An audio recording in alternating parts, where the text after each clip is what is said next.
ನಮಸ್ತೆ ಗೆಳೆಯರೆ, ಕಲ್ಪ್ ಕಂಟ್ರೋಲ್ಸ್ಗೆ ತಮಗೆಲ್ಲ ಸ್ವಾಗತ. ಗೆಳೆಯರೆ, ಫ್ಯೂಸ್ ಜನರಲಿ ನಾವು ಯೂಸ್ ಮಾಡ್ತೀವಿ ಓವರ್ಲೋಡ್, ಆಮೇಲೆ ಶಾರ್ಟ್ ಸರ್ಕ್ಯೂಟ್ ಇಂದ ಪ್ರೊಟೆಕ್ಷನ್ ತಗೊಳಕ್ಕೆ. ಅದೇ ರೀತಿ ಮ್ಯಾಗ್ನಮ್ನ ಫ್ಯೂಸ್ ಇಲ್ಲಿ ಇವಾಗ ನೋಡ್ತಾ ಇದ್ದಾರೆ ನೀವು. ಗೆಳೆಯರೆ, ಇದು ಫ್ಯೂಸ್ ಬಗ್ಗೆ ಸ್ವಲ್ಪ ತಿಳ್ಕೊಳ್ಳೋಣ. ಅಂದ್ರೆ ಮ್ಯಾಗ್ನಮ್ನ ಫ್ಯೂಸ್ ಅಲ್ಲಿ ಏನಿದೆ ಅಂತ.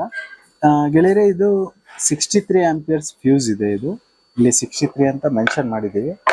ಅದೇ ರೀತಿ ಇದು ಮೆಟೀರಿಯಲ್ ಪಾರ್ಸಿಲಿನ್ ಅಂತ ಮಾಡಿರುವಂತದ್ದು. ಅಂದ್ರೆ ಇದು ಫುಲ್ ಬಾಡಿ ಇದೆಯಲ್ಲ, ಇದು ಪಾರ್ಸಿಲಿನ್ ಇಂದ ಮಾಡಿರುವಂತದ್ದು.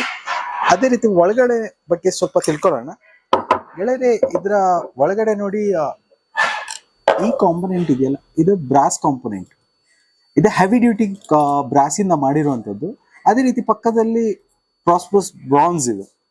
ಅಂದ್ರೆ ಬ್ರಾನ್ಸಿನ ನೇಚರ್ ಇರುತ್ತೆ, ಕ್ಲಿಪ್ಪಿಂಗ್ ಆಕ್ಷನ್ ಅಂದ್ರೆ ಸ್ಪ್ರಿಂಗ್ ಆಕ್ಷನ್ ಕೊಡುತ್ತೆ ಅದು.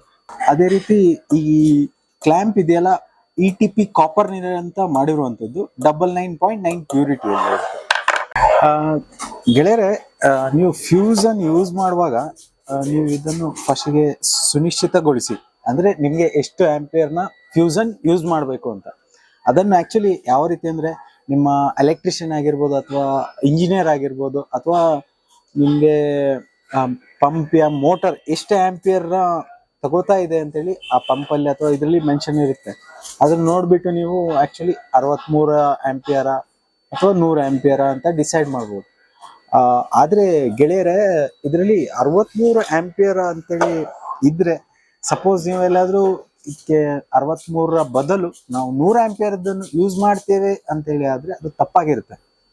ಯಾಕಂದ್ರೆ ಗೆಳೆಯರು ನೋಡಿ, ನಮ್ಗೆ ಪ್ರೊಟೆಕ್ಷನ್ ಬೇಕಾಗಿರುವಂತದ್ದು ಈಗ ಇದರಲ್ಲಿ 63 ಆಂಪಿಯರ್ಸ್ ನ ಮೇಲೆ ಹೋದ್ರೆ ಇದು ಟ್ರಿಪ್ ಆಗ್ಬೇಕು. ಆಕ್ಚುಲಿ ಅದು ಪ್ರೊಟೆಕ್ಷನ್ ಆಗಿರುತ್ತೆ. ಸಪೋಸ್ ನೀವು 63ರ ಬದಲು 100 ಅನ್ನು ಹಾಕಿದ್ರೆ ಅದು ಅವಾಗ ಟ್ರಿಪ್ ಆಗಲ್ಲ. ಅಂದ್ರೆ ನಿಮ್ಗೆ ಬೇಕಾದ ಸುರಕ್ಷತೆ ಸಿಕ್ಕಲ್ಲ.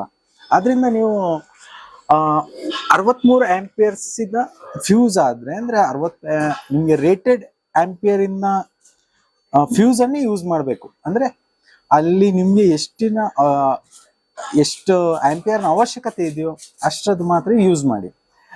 ಉದಾಹರಣೆಗೆ ಗೆಳೆಯರೆ ನೋಡಿ, ನೀವೀಗ ಸಣ್ಣ ಮಕ್ಕಳಿಗೆ, 5 ವರ್ಷ ಸಣ್ಣ ಮಗುಗೆ ಒಂದು ದೊಡ್ಡವರ ಹೆಲ್ಮೆಟ್ ಹಾಕಿದ್ರೆ ಯಾವ ತರ ಪ್ರೊಟೆಕ್ಷನ್ ಸಿಕ್ಕುತ್ತೆ ಅಂತ ನೀವೇ ವಿಚಾರ ಮಾಡ್ಕೊಳ್ಳಿ. ಅದೇ ರೀತಿ ಗೆಳೆಯರೆ, ಮತ್ತಿನ್ನೊಂದು, ಈ ಮ್ಯಾಗ್ನಮ್ನ ಫ್ಯೂಸ್ 63 ಆಂಪಿಯರ್ ಅಂತೇಳಿ ಬರ್ದಿದ್ರೆ ಅದು ವಿತ್ ಸ್ಟ್ಯಾಂಡ್ ತಗೊಳುತ್ತೆ. ಅಂದ್ರೆ ನಿಮ್ಗೆ 63 ಆಂಪಿಯರ್ನ ಪ್ರೊಟೆಕ್ಷನ್ ಅಂತೂ ಪಕ್ಕ ಇದ್ದೇ ಇರುತ್ತೆ.